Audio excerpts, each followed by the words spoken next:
আসসালামু আলাইকুম দর্শক। বিএনপির ধানের শীষ প্রতীক নিয়ে কিন্তু টানাটানি শুরু করে দিয়েছে এনসিপি। বিশেষ করে এতদিন তো এনসিপির অনেক নাসিরউদ্দিন পাটোয়ারি সহ সারজিস আলম অনেক নেতারাই কিন্তু বললেন। এবার কিন্তু হাসনাত আব্দুল্লাহ উনিও কিন্তু কঠোর অবস্থানে গিয়েছেন। বলেছেন যদি ধানের শীষ যদি শাপলা যদি প্রতীক না দেন তাহলে ধানের শীষও প্রতীক হতে পারবেন না, ধানের শীষকেও বাদ দিতে হবে। এটা নিয়ে কিন্তু বেশ চাপে রয়েছে বিএনপির প্রতীক নিয়ে কিন্তু টানাটানি শুরু হয়ে গিয়েছে। মির্জা ফখরুল ইসলাম আলমগীর যেটা বলেছেন যে ভাই, দুঃখ ভরা কণ্ঠেই তিনি বলেছেন, আমি যেটা দেখেছি তিনি বলেছেন ভাই আমরা তো আপনার প্রতীকের বিষয়ে কিছু জানি না, মানে শাপলার বিষয়ে। তাহলে আমাদের ধানের শীষ প্রতীক নিয়ে কেন টানাটানি করতেছেন? এটা কিন্তু এনসিপি কে এবং এনসিপির কেন্দ্রীয় নেতাদের উদ্দেশ্য করেই কিন্তু এই কথাটা বলেছেন। এই ইস্যুতে সব থেকে বেশি সরব হইতেছে সরওয়ার তুষার এবং নাসিরউদ্দিন পাটোয়ারি। কিন্তু দেখা গেল হাসনাত আব্দুল্লাহ এটা স্পষ্ট করে বললেন। দেখেন, এমন প্ল্যান এনসিপি করেছে যে তারা শাপলা নিয়েই ছাড়বে। সেটা কিভাবে? এবার শুরু থেকে ভালো করেই এনসিপি জানে এবং আপনিও জানেন, এই শাপলা প্রতীক কিন্তু না পাওয়ার একমাত্র কারণ কিন্তু বিএনপি। বিএনপির কারণেই কিন্তু এনসিপি শাপলা প্রতীকটা পায়নি। একমাত্র বিএনপির বাধা। এই যে ছাত্র দলের সেক্রেটারি কিন্তু বাধা দিয়েছিল যে শাপলা কোনো দলের প্রতীক হতে পারে না, এবং বিএনপির নেতাদেরকে এবং এনসিপি যেটা অভিযোগ করে এই ইসির যে বক্তব্যগুলো এগুলো আসে লন্ডন থেকে। তার মানে শাপলা প্রতীক আহ, না পাওয়ার কারণ একমাত্র তারেক রহমান, তারা কিন্তু এটাই মনে করে। এখন দেখেন, হাসনাত আব্দুল্লাহ একটা কথা বলেছেন যে আমাদের যদি নিবন্ধন যদি শাপলার প্রতীক না দেন তাহলে আমাদের নিবন্ধন দরকার নেই, নিবন্ধন দেওয়ার দরকার নেই। তাহলে বিষয়টা ভাবেন কোন পর্যায়ে চলে গেছে। স্পষ্ট বার্তা এসেকে যে যদি শাপলা প্রতীক না দেন তাহলে নিবন্ধনও দেওয়ার দরকার নেই, আমরা সেই নিবন্ধন চাই না। তার মানে বোঝা যাচ্ছে যে এনসিপি যেভাবে হোক না কেন শাপলা প্রতীকটা দ্বারা দখল করবে। সেটাই যে বিএনপি ধানের শীষের প্রতীক নিয়ে টানাটানি শুরু করে দিলে হলো। যদি শাপলা বাদ যায় তাহলে ধানের শীষও বাদ যাবে। দেখেন আপনারা, আইনি লড়াই পর্যন্ত তারা করতে রাজি। আইনি কোনো বাধা নেই, রাজনৈতিক বাধাই আছে কিন্তু এখানে, সেটা হচ্ছে বিএনপির। এটা কিন্তু এনসিপি সরাসরি বলে দেয় যে লন্ডন থেকে সিদ্ধান্ত নিয়ে আসে নির্বাচন কমিশন। তো এখানে এবার যেটা হয়েছে যে এনসিপি কিন্তু খুব ভালোই বিএনপি কে বেকায়দায় ফেলেছে। এতদিন যত রাজনৈতিক কৌশল বা যত বক্তব্য দেখেন না কেন ওগুলো কিন্তু আলাদা রকম, কিন্তু এবার যে আসলে বক্তব্যগুলো, এনসিপি চাইলে কিন্তু এতদিনে এই যে নির্বাচন কমিশন কতবার ওদের প্রতীকের শাপলা প্রত্যাখ্যান করে দিয়েছে, কিন্তু তারা জেদ ধরেই কিন্তু রয়েছে, তারা শাপলা নেবে। এই জন্য কিন্তু বারবার ইসিকে সেরকম ভাবে কঠোর ভাবে আক্রমণ করে যাচ্ছে, বক্তব্য দিয়ে যাচ্ছে বিএনপির সঙ্গে জড়িয়ে। কিন্তু তার মানে বোঝা যাচ্ছে যে তারা শাপলা হয় নেবে, না হলে এই নির্বাচন কমিশনকে জয় বাংলা করে দেবে, আর না হয় ধানের শীষও বাদ দিতে হবে। যদি ধানের শীষ প্রতীক ইসি বাদ দেয় তাহলেই কিন্তু শাপলা থেকে সরে আসবে এনসিপি। কিন্তু এর বক্তব্যে এখন আমি ক্লিয়ার, এটা তাদের বক্তব্য থেকে আমি ক্লিয়ার।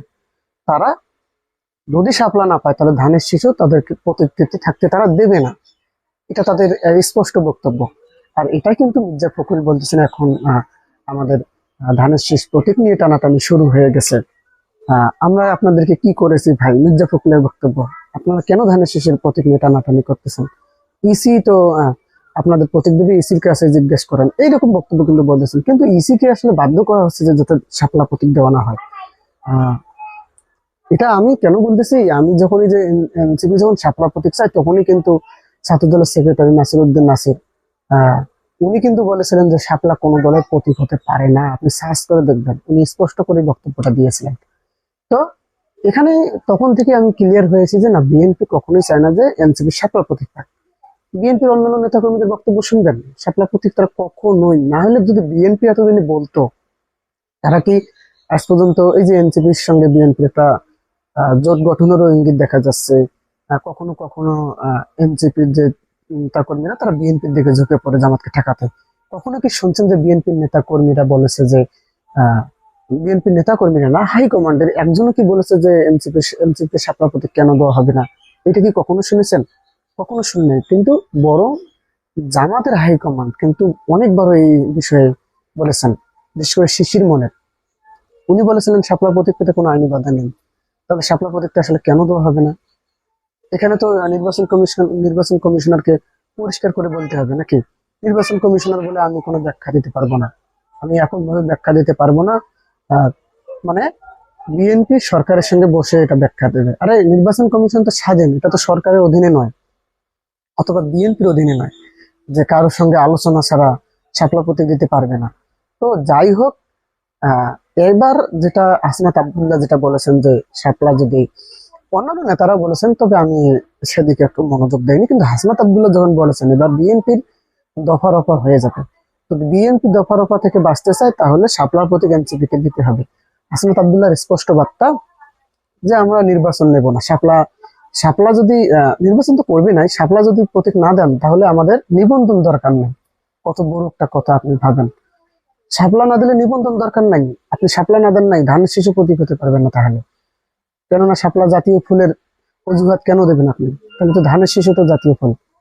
তো এই যে একটা চাপ, খুবই একটা চাপ দেওয়া হচ্ছে হাসনাত আব্দুল্লাহ বা এনসিপির পক্ষ থেকে বিএনপিকে এই ধানের শেষ নিয়ে, যাতে বিএনপি দেখেন ভয়ে কিন্তু শাপলা দিয়ে দেবে, শাপলা বিএনপির ইশারায় কিন্তু এনসিপি পাবে, আমি যেটা বিশ্বাস করি, আমি যেটা মনে করি।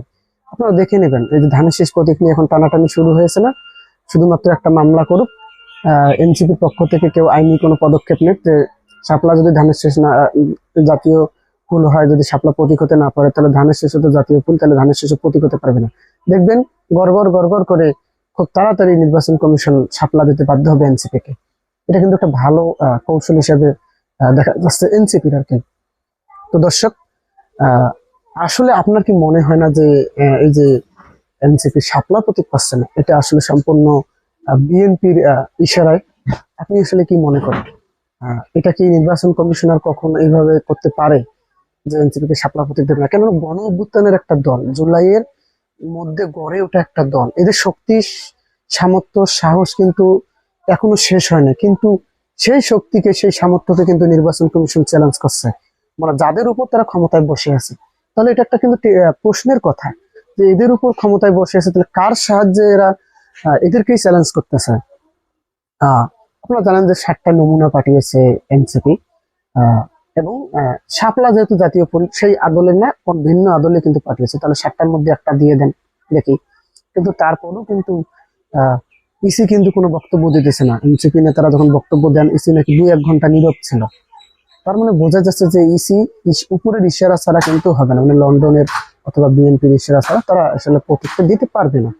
তো এখন ধানের শেষ নিয়ে যদি টানাটানি শুরু হয় তাহলে খুব শীঘ্রই এনসিপি শাপলা প্রতীক পাবে, আপনারা মিলিয়ে নেবেন। তো দর্শক, এই বিষয়ে আপনার মন্তব্য কি অবশ্যই কমেন্ট করে জানাবেন। ধন্যবাদ, আসসালামু আলাইকুম।